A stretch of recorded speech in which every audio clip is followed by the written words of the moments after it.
started to help folks understand the journey, particularly as we start to talk about the impact at the end of all the things that we've been doing, and how Navigate has certainly been a big player for us in terms of turning some of our retention and graduation goals into reality. To set the stage, I joined VCU in 2015, and right before I arrived in 2014, the campus had purchased the old version, if you will, called Student Success Collaborative. That was the EAB product at the time. And it was purchased by our Division of Enrollment Management. And the reason that's important is because that is normally the admissions type of office, is where advising fell at the time. And the purchase was really focused on trying to use the predictive analytics more towards the success of admission and doing the retention work. But it was important to know at that time in 2014, we did not have a campus-wide advising model at all. We did not have any software to work with the students on. So if we were taking advising notes, it was either through our homegrown system, those lovely Excel spreadsheets, maybe some pieces of paper that were tucked into files. And my favorite, which really was happening, they were using Facebook by faculty advisors to make appointments, etc. So it was, again, something that we were purchasing because we knew about the predictive analytic capabilities. And what we knew, though, is that we were going to face some challenges. So even though we had a great tool, we really didn't have the resources and people in place yet to actually use the tool. So the questions that immediately came up when I arrived in 2015 was, how do we get everyone to use the platform when they're all using these different methods right now? The question was, who is going to train all of these people and implement the process within their offices? Because most of our advisors were in silos. Our campus is consisting of a bunch of little houses. It's a historic type of campus. We have some big buildings that some of our centralized groups live in, but some of our schools look very diversified like this, and they're literally small houses. So our advising model at the time, we had already created a first-year advising structure unit called University Academic Advising, which was full-time advisors, professional advisors that worked with freshmen in all the pre-professional majors, like pre-nursing, undeclared, pre-social work, etc. But then after the first year, we handed them off to schools and the little houses, and everybody was geographically dispersed. And our campus had 2 advising models going at the time. And so only a few schools had a centralized advising within the units, but a majority of them were decentralized. And so just a real quick to show you visually what that means, the decentralized advising units, which is humanities and sciences, our largest beast of a school.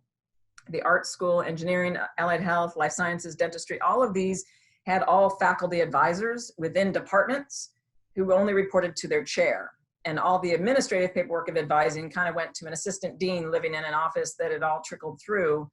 But none of the faculty advisors were centrally managed to say, here's training, here is expectations, etc. And then in some schools, we did have a centralized model where you can appreciate that all the advisors reported to a director, and they were all cross-trained, they all had assigned caseloads, and they reported to an assistant dean. And so we literally had a campus that was 50-50 split. And so what we tried to do then was sit there and say, well, again, if we're going to bring on these tools that require some analysis, requires building campaigns, navigating and looking through success markers, etc., could we honestly ask faculty who are only here 9 months out of the 12 in particular, and have their regular teaching responsibilities, to do a lot of the logic that is required to do success campaigns and navigate? So those were questions that were popping up as we were onboarding the system. So if you want to appreciate where we were in advising, this is what we looked like back in 2014. We had advising ratios anywhere from only 471, but our master group was biology, and it literally was a 1,700 student to 1 ratio in advising. So pre-professional health right below that is our pre-med, pre-vet group, mass communication. I mean, it was just unrealistic to give a tool like this to a group that had 1,700 students and hope that they might even have a minute to type any note into a system, much less do campaigns, etc. So what we decided is that we had to first kind of, if you think dominoes, we had to do a domino. What had to be done in what order in order to have the best effect? So we had to first and foremost restructure advising. So the first change we made is that we did centralize advising in every school. So we pulled positions out of the faculty and hired professional advisors that reported to new directors, if there were none, for directors of advising at each school. Then the next thing that we did, we hired an army of additional advisors. And the goal from the presentation of how we shifted out of the faculty advising model in those schools that still had that structure was to help them start to see that we're not taking away the fun part of advising that faculty enjoyed. We were taking more of the science parts away, which is, you know, how to do the degree audit, how to stay up to date on federal rules and regulations with financial aid, the military paperwork. We were taking some of that off of their plate and asking them instead to focus on really what they're great at, which is more of that mentoring. So our ratios, with the addition of the lines, which I'll talk about the overall cost and things, but we lowered our advising ratios as a result of this restructuring project. Our first year advising unit now has a 200-to-1 ratio. And in the schools where we hand off into the sophomore year, they are campus-wide at 350-to-1 or lower. We're actually campus-wide probably closer to a 300-to-1 ratio right now. The third thing we had to do was also create a standing committee for advising so that we could set expectations and bars campus-wide of what the directors were going to do with their teams related to success campaigns, related to use of notes and how to enter notes, how we as a campus would respond to early alerts that do come in from the system. We really had to work all these years to try and formalize more of a this director group that had communication touch points to all the units that touch advising the most. So when the registrar changed the calendar, the advising directors would know. When undergraduate admissions was giving us their updates of, oh my gosh, we're going from 4,200 to 4,700. So that gives you an idea of what we did with the committee. And then we also with the Navigate app started to roll into building the campus care network. I mean, the big selling point for Navigate beyond just the predictive was that all these other units tie into the system, and we could in essence hand students through our life cycle of care so that we could also follow whether they actually went to any of those resources. The fifth one then, and the redesign, was also to create an advising board, and this is from all campus-wide. All the advisors joined this group. It's voluntary, but it does include everybody from campus. They do a weekly email on their own about all the new updates, things that are specific to advising, courses, deadlines, shifts in policies is handled through the newsletter. We host an annual or a biannual State of the Union where I give updates as the central person, and they do their own in-house training during their workshops. They actually run their own advising conference now, and we pull folks from across the state in for that as a low-cost opportunity. They have their own mentoring program for incoming and advisors in their first 3 years. They do their own coffee chats, they do learning lunches, and the best part we're at right now is the last bullet, is that they're actually working in collaboration with our advisor trainer to build a career ladder proposal for our HR. And then the other one that we did in timeline-wise is to just show you how long it took. We spent $2.3 million in all of these new lines between the director, the new lines themselves, and in summer of 19 was the last position where we hired an assistant director of strategic initiatives that reports to Catherine to actually be our trainer and developer of advisors. Because again, from the Domino's perspective, it's great to now have all these bodies, but if we don't set expectations in terms of training and measurements, et cetera, then it's the Wild West of people still doing what they are being told to do within their unit versus having a standard approach, and that students would be equally trained or have similar expectations as they flow throughout our campus. So take a breath. Then after we got all of that done, I got a call into the provost office, and I will, full transparency, the provost was my boss at Arizona State. So that did not hurt in terms of some of the things I was trying to get accomplished. But in 2008, she called me and asked me to do this. And so this is my current organizational chart. If you can see this on the left is, you'll see first year advising. That was the unit that is our first year unit. And then the little dotted line at the top, the academic advising, that was the only job I had. But because student success, we are quite clear, is a connectivity of all of these continuums of care, if you will, it made much more sense to pull units from across campus that really were the totality of development of a student and the barriers they would run into, particularly academic support and the career services being the outcomes. We call it duct tape, but we duct taped all of this together under an umbrella of student success. And on the far, far right, you'll see student success initiatives and technology that looks like a small shop of 3, but that is the mighty Catherine and her team that does a lot that you'll see in the presentation, but that's where she is on our org chart. So student success is now where academic advising is tied to specifically. And I'm gonna focus on the little dot in the middle, which is Catherine's shop that now manages Navigate for our campus. Everyone you see on this screen right now has some touch of some sort now to Navigate. So if that helps you see from a systems perspective who is trafficking through the system and tying notes and reports to students, this is what we look like today at the level of integration. Yeah, so when I started in 2018, I really started with an initial focus on training advisors.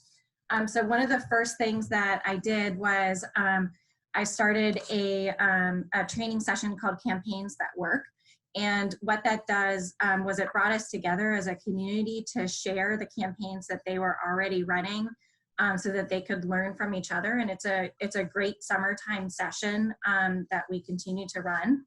To give you guys a sampling of what campaigns the advisors are currently doing, they are expected to run at least one campaign, but many of them do many more campaigns every semester. But they typically run out new to caseload campaigns, campaigns to reach out to students who are on academic warning or probation, students who've missed success markers that are key to progression in their curriculum, reaching out to students who may not have submitted test scores for teacher preparation in the School of Education. We really give the units the freedom to develop the campaigns that are going to meet their needs. And I think by doing so, we get the buy-in from the advisors to run the campaigns and bring the students in who need the help that they can give. And the one key point is the yellow text is that the system-wide approach, I think that's, if you're all talking about it, you can see that we do individualized, but we keep the big picture consistent by that expectation that every advisor will do a campaign. So that's the only centralized type of management expectation. Yeah. And the power that we've really found in running campaigns in Navigate is using the advanced search feature.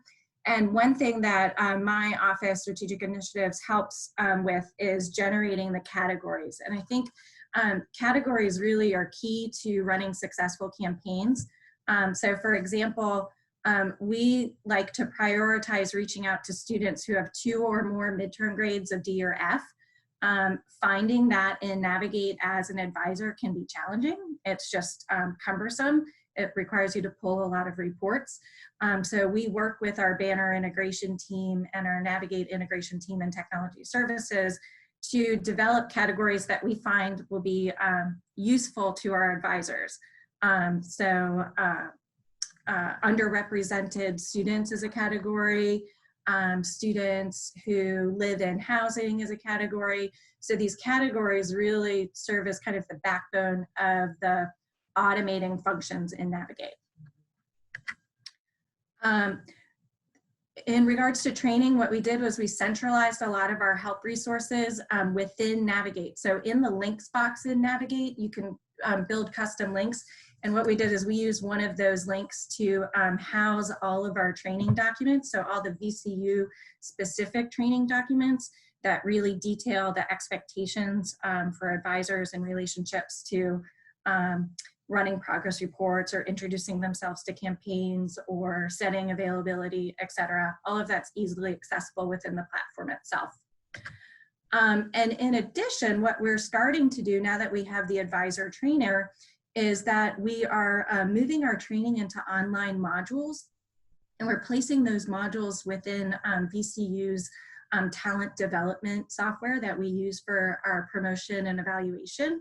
And what this does is it allows us to see who's completed the modules so that we can also in the future tie this to security and access, so that, for example, we'll put a FERPA training up in talent and we won't give access to Navigate until that training is completed. So it helps us with ensuring that we have appropriate security for the site, but also allows us to get a aggregate sense of where our advisors are in advisor training. That also links directly to our career development ladder that Maggie was talking about previously. Our career development ladder is working right now and is very close to developing and presenting the proposal for stages of advisor development. So there's going to be 6 stages of 3 levels at an advisor and 3 levels at a senior advisor.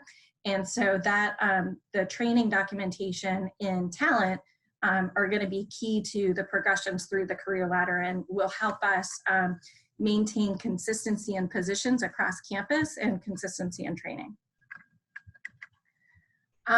So we took a look at a lot of data that we had at the university to really help us get a better picture of what was happening in advising sessions. And so we administer Noel Levitz every 3 years, and we're really happy to see that we are gaining ground in meeting expectations of our students. But one area that we continue to have an area of improvement in is setting goals. So we know that our students want their advisor to help them set goals. And so we use this to help inform how we support advisors. We also looked at the college student inventory data. We ran this for the first time this summer. And we can see very clearly from the CSI that the students want help with selecting their major and identifying careers that align with those majors so that they really feel like college is a meaningful experience. And then we also were looking at Navigate itself to the advising appointment reports and seeing what reasons students were actually meeting with their advisor. And what we saw was that overall, students were coming in for course scheduling. And so what we wanted to do is, how do we change that? Because course scheduling really is such a minor part of what academic advising should be. And so how do we change that? And so what we did here at VCU was we created something called major maps. And major maps help students set goals and help them explore careers by giving them tangible things to do while they're here on campus to learn more about their major and to learn more about job outcomes and the steps that they need to take in order to be successful in their careers.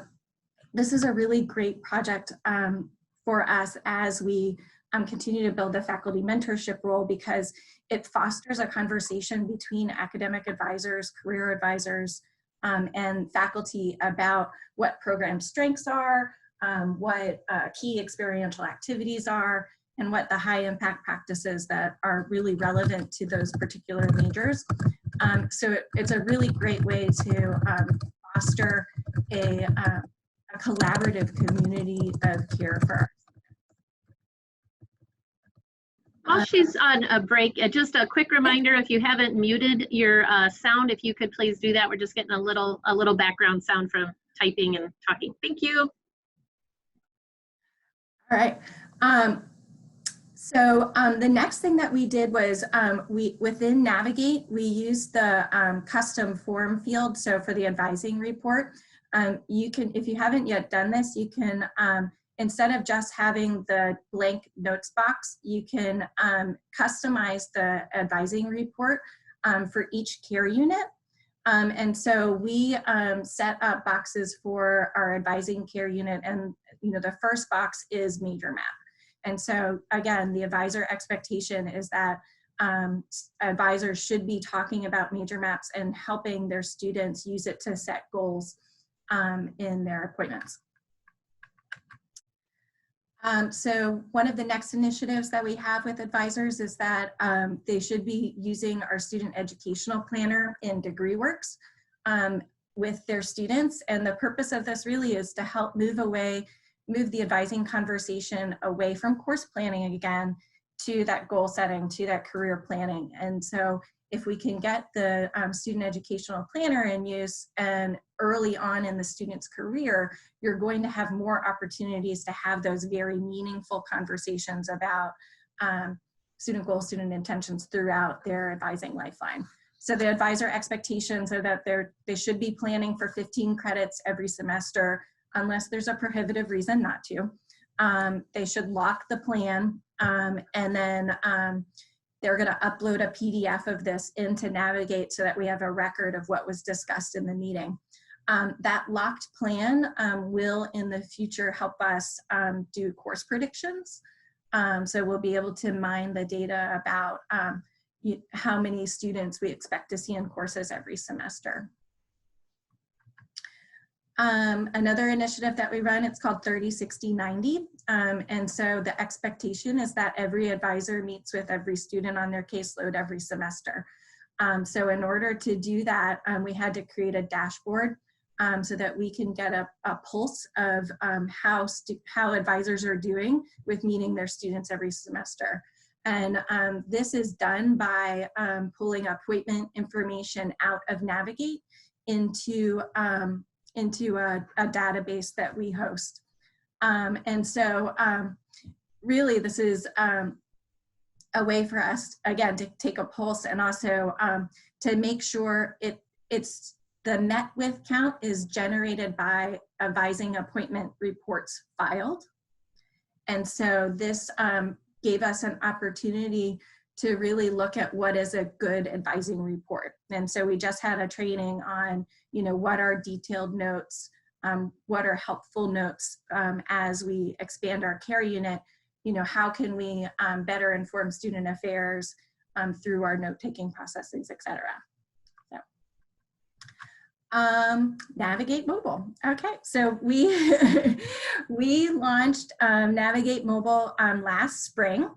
And so mobile is a great nudge to help students complete small tasks on their own so they don't have to ask their advisor about how do I resolve a hold. The app itself nudges them to do things like that.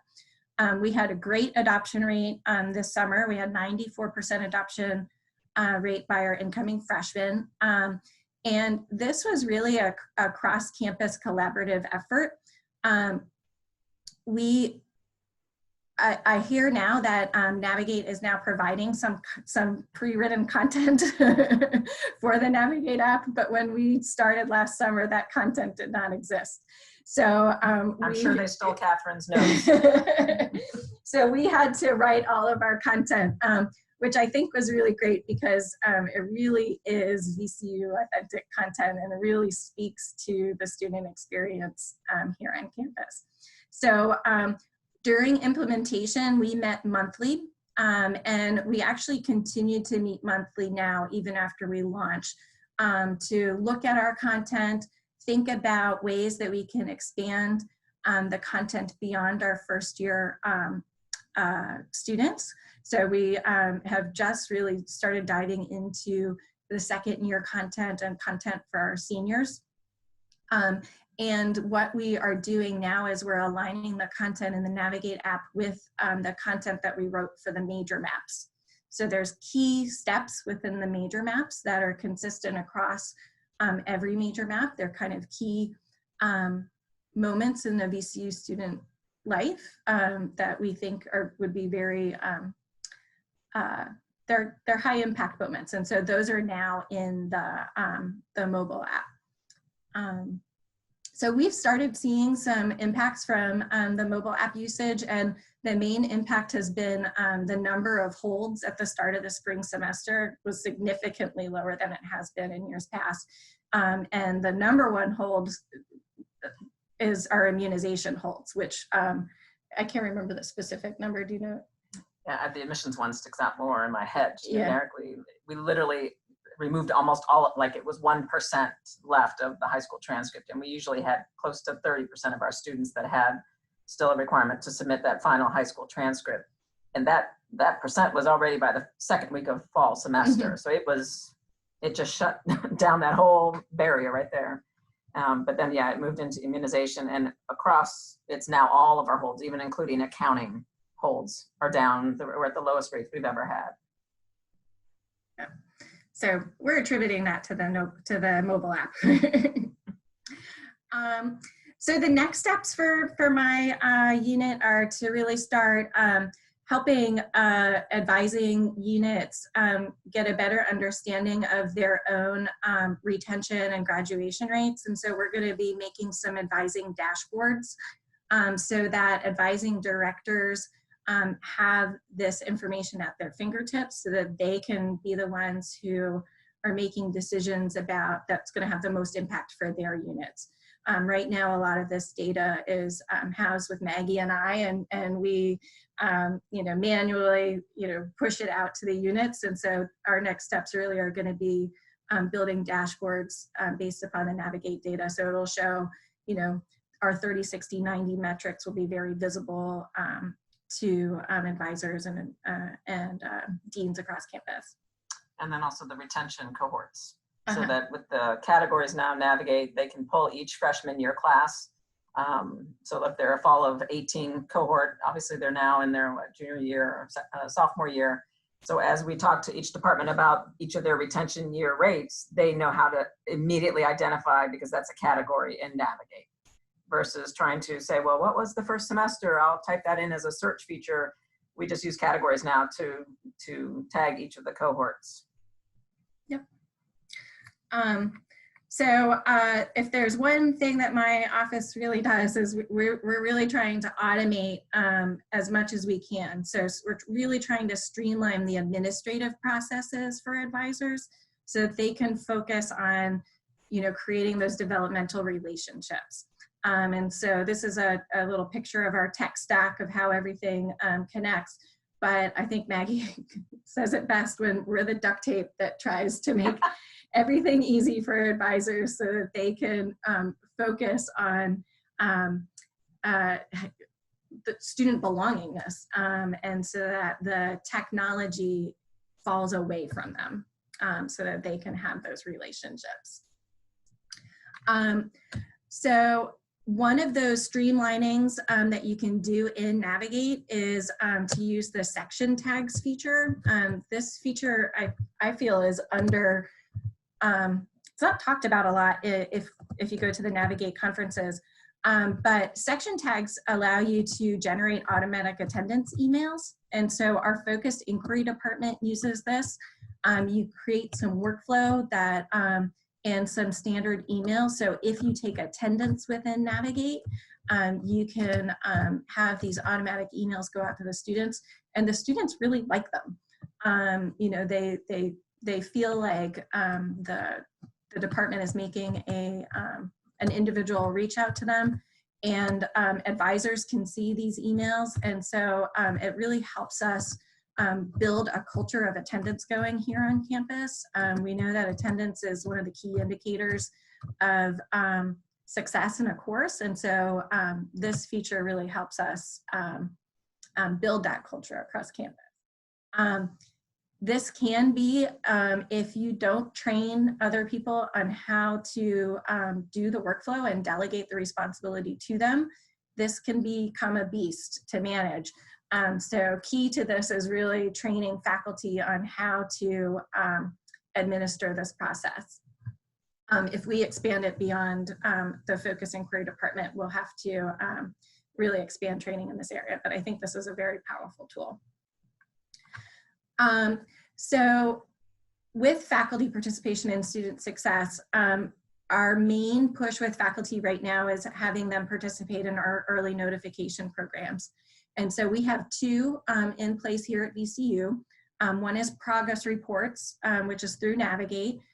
We have faculty submit those from weeks 3 to 5, and then midterm grades are submitted between weeks 6 to 10. And really the success of these programs are due to leadership. So the provost at the start of every semester emails and reiterates the expectation of 100% midterm grade reporting for all students.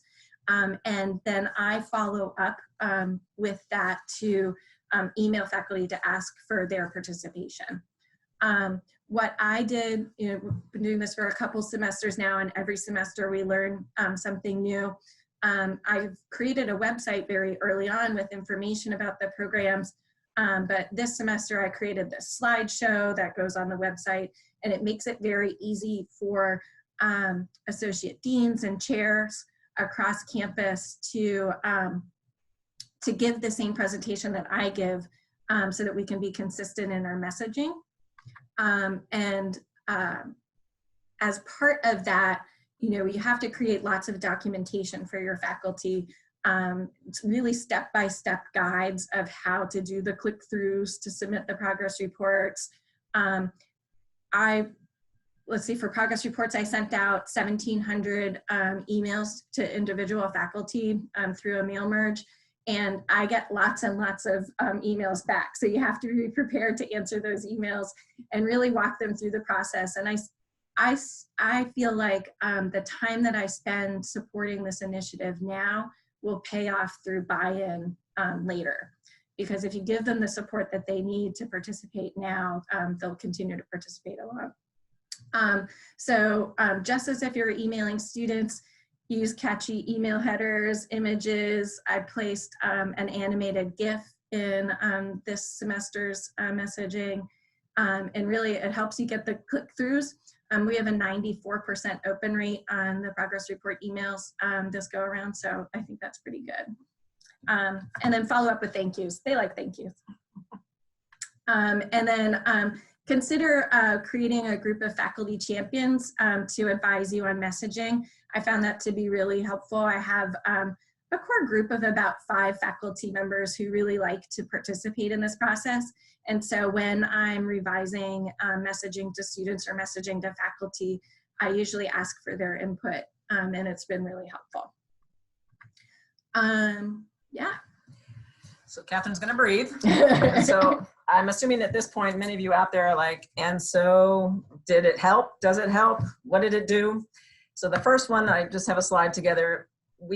Again, this fall was the first time that our provost declared that there must be 100% reporting on all undergraduate courses. Prior to this fall, we only asked for 100 and 200 level classes to have midterm reporting. So it was not only one, a ratcheting up to all classes, but 2, she had never said out loud and in writing that there was an expectation now that everyone will do it. It was an optional before. So I say that to say you can see on the right what happened with our reporting. It was a significant increase this fall. So without staring at each of the different colleges, out of the 100% goal, of course, we would have loved that everybody would have read that email and done it. So we knew that it wouldn't be 100% off the bat, but we did get 66%. What we saw, the other impact, not only just participation, is because they participated after this fall, that's what happened to our DFW rates. So we had been humming, and yes, unfortunately, some of them are in 40s and 45%, and some of our courses, they literally dropped, whether it was 17%, 17 points, 5 points. It was massive drops of courses that, particularly in our STEM majors, that's why we focus on those in our high DFWs. That drop obviously saved us from students repeating, which means less debt, which means when we look at our at-risk groups, which a lot, again, are the URMs, it's the first-gen students that are loan adverse, this is prohibiting and stopping that repeating coursework problem. Another impact that we saw this term, we have about 4,400 freshmen, if that gives you an idea of our incoming class. So with the 66% reporting rate that we had for our first go, when you look at the students that received 2 or more DFs or Ws, there were 775 students of that group, we saved a third of them getting off of potential academic warning. They had 2 or more Ds or Fs at that midterm, and they ended up staying in good standing. So that means they did not probably get a D or F in those courses where we had the midterm alert. To the other side, the issue with only getting 66% reporting is that there's a group that we perhaps could have saved to an equal rate if we had known that they were struggling. So that's the other group that you see, there's 317 students. My hypothesis is if I had received a warning on them from all faculty, they would have been in the other camp that we could have gotten them back to good standing. So that's our, both of those are continuing to see each semester how we eliminate the ones that didn't know they were in trouble. I think as an ending of just outcomes, I think, I'm not sure what you all know about VCU and kind of our march over the years to improve, particularly again, our national, our rates in 4- and 6-year graduation rates. We have eliminated equity gaps between our student groups. Some are starting to reappear, particularly men of color specifically, but we've absolutely closed the gap. In fact, our highest graduating performing group is African American women. But across time, you can see where we have come from to where we are today compared to national rates, both for the 4 and 6 year. And then similar rates, you can see, I didn't put it to a national, but these are our transfer rates for 3 and 5 year graduation rates, also on the incline. And our persistence rates now of our transfer students are very similar to our Indigenous students. So we are on the move up and up, and closing those gaps between some of our at-risk populations.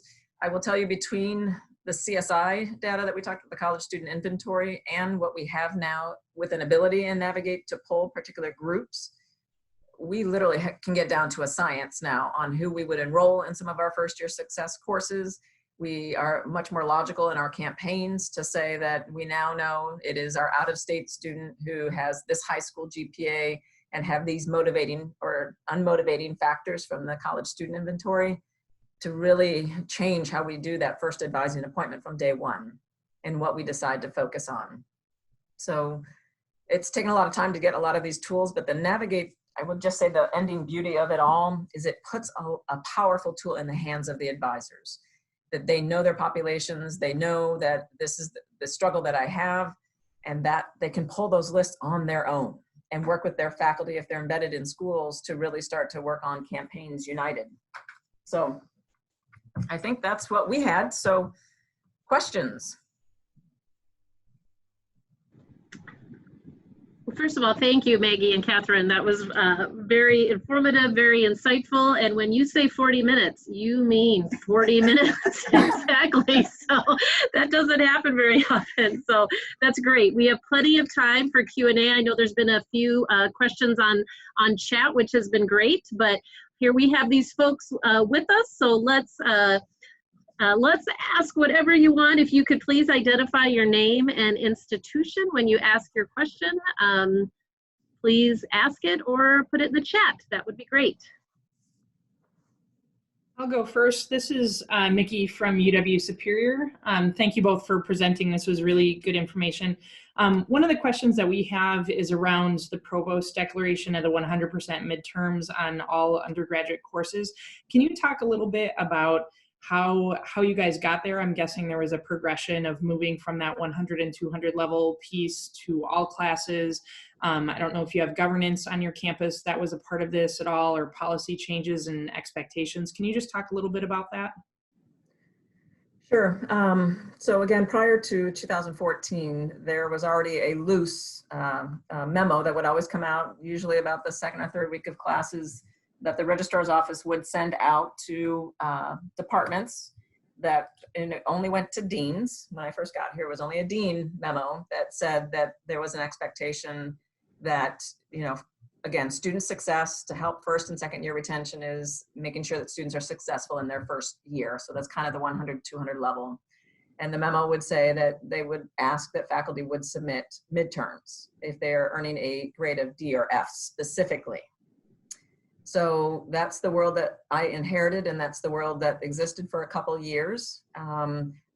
Faculty, for the most part, didn't know about it because the memo never moved out of the dean's level.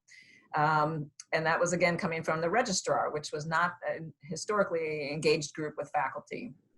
And so over time, the advisors, of course, are frustrated and saying, if I had only known that the student was struggling, I would have done a lot of different things, and particularly for students that choose never to engage, right? So back to those motivating factors, we now know who those people are from day one because they say they don't need any help. There's your first flag. But so in conversations with the provost, she also, again, had come from other institutions where she had worked with faculty to understand that that was a critical part of student success, is getting the information early and being able to be actionable. So midterm, that's all we had. And so she actually upped the ante, as you saw, that she wanted early alerts in those first couple weeks, not just the midterm. So while we were putting that all together, Catherine and I would still run reports and say, well, it's great, but they're still only reporting at, depending on which department, at about a 30% rate. and those 100 and 200, and nobody was doing upper division, and there's plenty of courses that had DFW rates up there. So we just kept presenting data on what we were and were not getting. There were meetings with faculty senate leadership who said they're adults, we don't need to tell them that, students. And the students actually wrote a memo from government, I don't remember that, but they wrote a student government memo to the provost and to the faculty senate asking that these were to be submitted because the students use it. And again, that probably was another semester or two until finally when we had the full functionality of EA Navigate up, that we could direct, emails as they came in or the alerts. When I could show that I had the functionality, that's when she said, okay, enough is enough. Everybody needs to be submitting these so that the army that we have put into place can now intervene. So if I was still limping along with my advising model, I probably would have never won that argument because I wouldn't have had the army to deal with all of the alerts that come. And there's the forewarning. It's when you turn this on and you're getting these emails about, your caseload, if it's a 200 caseload, and you're especially a STEM advisor, you can bet you're going to get one in math, you're going to get one in chemistry, and you're going to get one in biology. And, that's a lot of emails. And if I just had a faculty member sitting out there getting barraged with that, it would be going nowhere. So again, that's why it was important to put these tools into place.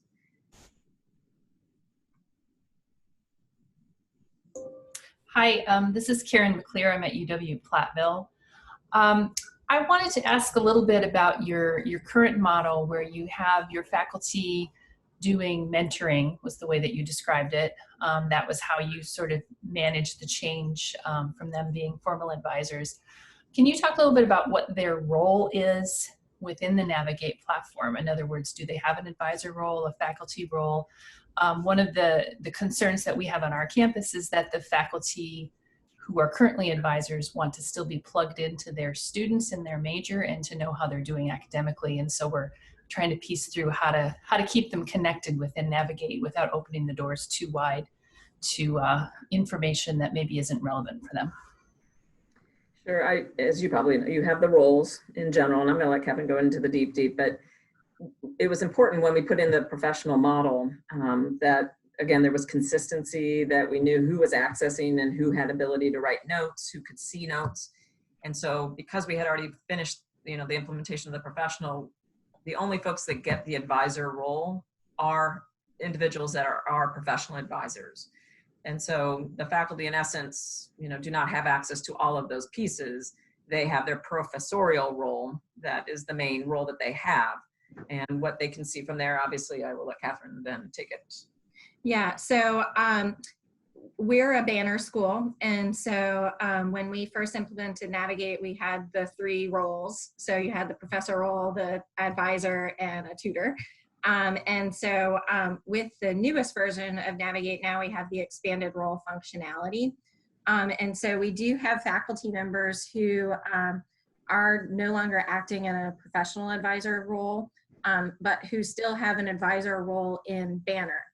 And so we are going to be transitioning away from, they will continue to maintain the same access in Navigate that we give them in Banner. So they will still be able to see transcripts, the class view for students who are in their classes. So it'll duplicate exactly the same rights that we give them in e-services. But we're going to be turning on a professional academic advisor role in Navigate so that faculty cannot see, faculty who have not been through our training, who are not academic professional advisors, will not be able to see academic advising notes. But they can submit the progress reports at any time. They can certainly email, they can see who the advisors are. I think they can also see who the advisors are. They'll be able to take attendance. So they just will no longer be able to see the academic advising notes.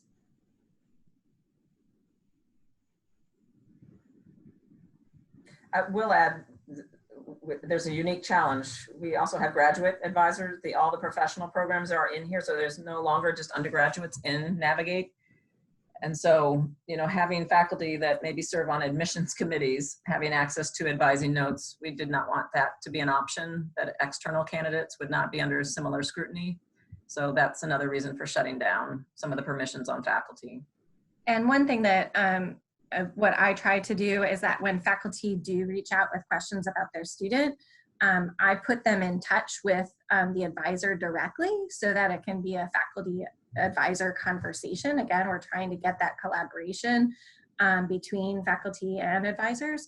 And I'm also training faculty on how to look up the student's advisor, because they can see that within Navigate and feel as if they can reach out directly to the advisor. Okay, thank you for that. I appreciate the perspective. I think I'm trying to think through how to manage the pushback from faculty advisors who are used to having a lot more information at their fingertips. So not easy, but appreciate it.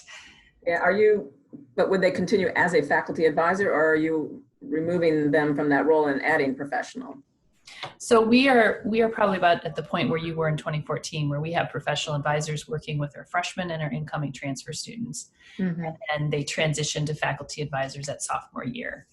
And so were we to go to a complete professional advisor model, we'd have to really strongly negotiate with the faculty who are right now in love with the idea of having advisees, I guess is the way I'll say that. So. Yeah, and I'm happy to follow. We were deciding what to cut out of our presentation to maybe hit the mark, but we had a good slide in there that talked about the art versus science of advising. Mm-hmm. And honestly, that's the thing that sold all of our faculty on letting professional advising happen. And they could see what was left to the mentoring role. And so we could send that back to y'all. Y'all, sounds like I'm way to the south, but because it was that slide that helps them see like, oh my God, I don't like doing those things on the left side, which is more the science. And it was the art side that we left kind of what mentoring meant. And honestly, that transition, while it felt like it was going to be a lot, within a semester, we didn't hear boo. Yeah. And if we were to even say that they should try it again, I'm sure everybody would raise Cain about trying to take any of that back now. Awesome. That'd be really helpful. Thank you. We deleted that slide. I was going to see if I could show the slide. Let me see. Keep asking questions and I'll try and see if I can get that slide for you.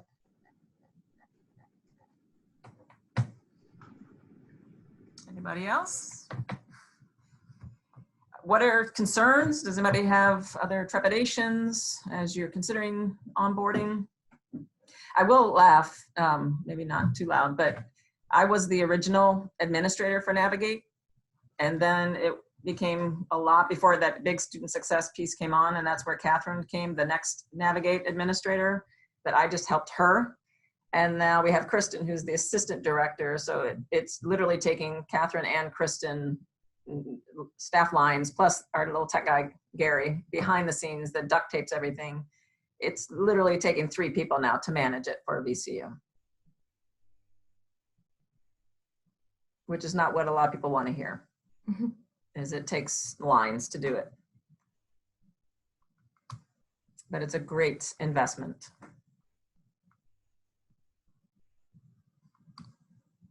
Can you all, oh, it's not that, it's the one you had the science and the art. Oh, the science and the art. Sorry, wrong slide. Here we go.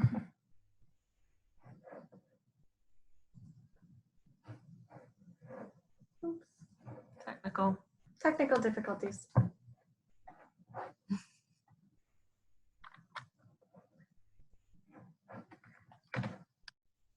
No more questions?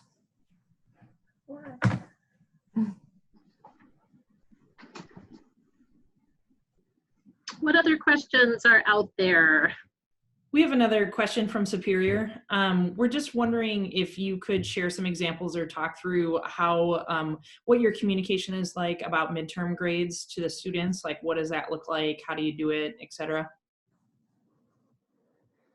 So we don't have any direct communication about midterm grades to students. And I think that's probably because it's been going on so long. It's in our academic calendar as well, so they know it's a process. But I think because, you know, they're meeting with advisors. Okay, you're making me say I think a lot, so yeah. But most of it's been, you know, that it's in the calendar. Students know that this is the time and the frame window that they would be published. We ask that faculty put something in their syllabus about the midpoint and the withdrawal week. So they're getting knowledge that they know that they're going to be identifying what their grades will be at that point. And one thing that I do with faculty when so Maggie and I were going on a lot of faculty roadshows over the past year talking about progress reports and talking about midterm grades. And so when I meet with faculty groups about progress reports and midterm grades, one of the key takeaways that I hope that they hold on to is that when they submit progress reports, they should also make that announcement to their students. And it's a great point to remind students about the expectations that they have for their classrooms and what they think satisfactory performance will be. So I'm really pushing that to the faculty because, and the same thing with it when they post midterm grades, for some classes, you know, a midterm grade of a D might mean, you know, you definitely need to withdraw at this point because, you know, there's no way you could possibly pass, versus in other classes, you know, they might have lots of opportunity for changing their grades. So I think it's really important for faculty to be the source of that communication, because it's much more informed than what we could do centrally. There's a lot of nuance that really should come from faculty. So I try to help faculty with those conversations that they have with their students. And on the early alert that one does have communications built in through the Navigate platform. So when the alert is submitted by the faculty, an email goes to the student, and it's written in the voice of the faculty member now. That, again, back from input, that it didn't really get as well received when it was coming from support offices versus the faculty having the voice of "I'm concerned." And so those emails are sent to the student, and a copy, if you will, is sent to then all the support units. So on the back end, we have programmed, there's a bucket of 5 alert reasons. 3 go, if there are these 3, they go to advisors. And if there are these 2, they go to our campus learning center, which is for the tutoring and supplemental instruction office. So that way, you know, they're triaged and also reached out by the units, but it sounds like it's coming from the professor.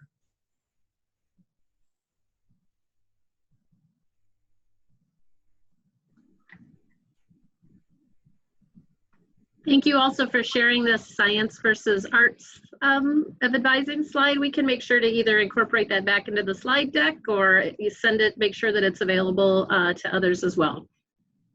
Sure. Are there any other questions with our last kind of few minutes that we have to wrap up?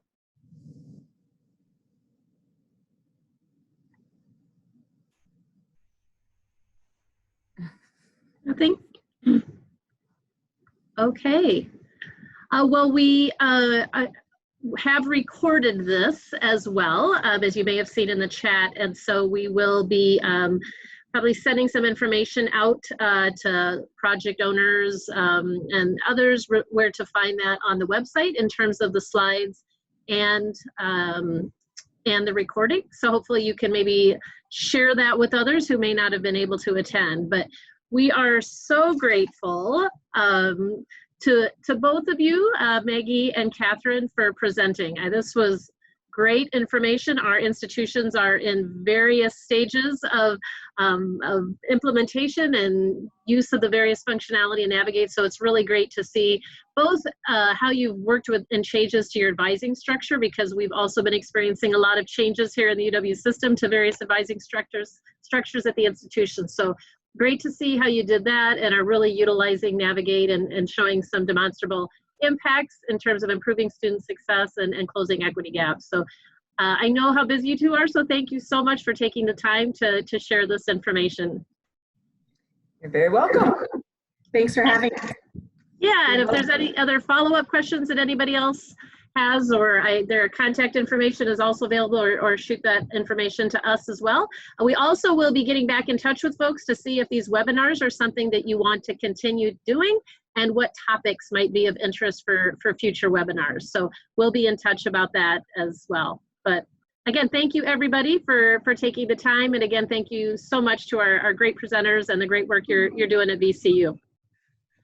Thank you, and go Packers, yay! Oh, what a great way to end there. Okay, thanks I'm again. a cheesehead owner. Yay! Bye-bye. Have a good day, everyone.